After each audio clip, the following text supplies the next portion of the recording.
My dear students, welcome to you all. আজি मोर online class रो प्रथम दिवस। এই प्रथम दिवस रे मु आज तुम मान को इंग्लिश टेन्स ऊपर किसी कहबी। तुम मैंने जानी इंग्लिश टेन्स समस्त निहाती जरूरी। इंग्लिश टेन्स समस्त जानिबा उचित। आजिकल आम देखुचु विभिन्न स्कूल कॉलेज मानकरे जो पिला माने पढ़ुचंती से माने इंग्लिश टेन्स ऊपर से कौन से धारणा नहीं। से माने गोटे इंग्लिश वाक्य मध्य लिखिया पई से माने समर्थ नुहंती। तेणु आज मु प्रथम क्लास रखी इंग्लिश टेन्स। आज प्रेजेंट टेन्स रो प्रथम फॉर्म पढ़िबा प्रेजेंट सिंपल। एवं एई क्लास अष्टम नवम दशम एवं +2 पिलामानक पई अत्यंत जरूरी। आज देख प्रथमे आमे पढ़िबा प्रेजेंट टेन्स रो प्रथम फॉर्म प्रेजेंट सिंपल। मु टेन्स ऊपर तुम मान को पढ़िबा पूर्व मु कहि रखिया पे चाहे गोटे पिला इंग्लिश ट्रांसलेशन किपरि करि पारिबो।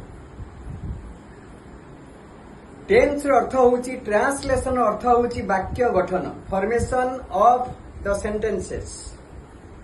वाक्य गठन पिला माने वाक्य गठन जानते नहीं। डिक्लेरेटिव सेंटेंस हो, नेगेटिव सेंटेंस हो, इंटरोगेटिव सेंटेंस हो किंबा तमर एक्सक्लेमेटरी हो कि इंपरेटिव हो, ये वाक्य गुड़िक किपरि फॉर्मेशन यार किपरि हेई पारिबो सेति पई आज रे क्लास मु रखिची। एवं आपको टिके भल भाव में बुझ। मु आज प्रेजेंट सिंपल पढ़ाऊँगी।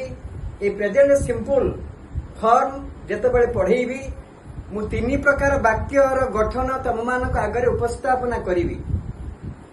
जो 3 प्रकार वाक्य तुम निहाती जानिबा दरकार। से वाक्य गुड़िक है गोटे लिखुची से 3 प्रकार वाक्य।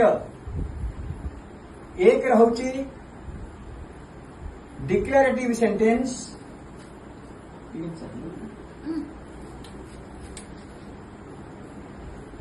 डिक्लेरेटिव सेंटेंस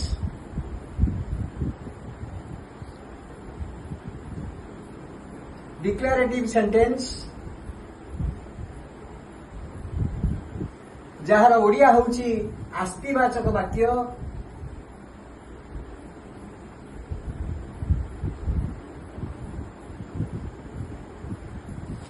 दुई होची नेगेटिव सेंटेंस।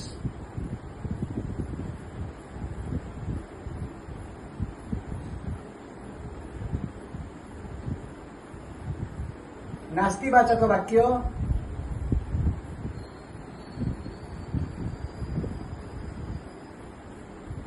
तीन रहउची इंटरोगेटिव सेंटेंस।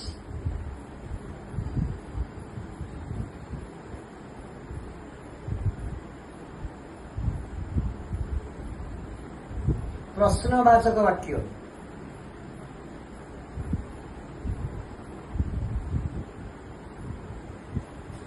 इंग्लिश ट्रांसलेशन पाई ये 3 प्रकार वाक्यर गठन तुम मान को जानवा को पड़ो, मन भीतर रखा पड़ो।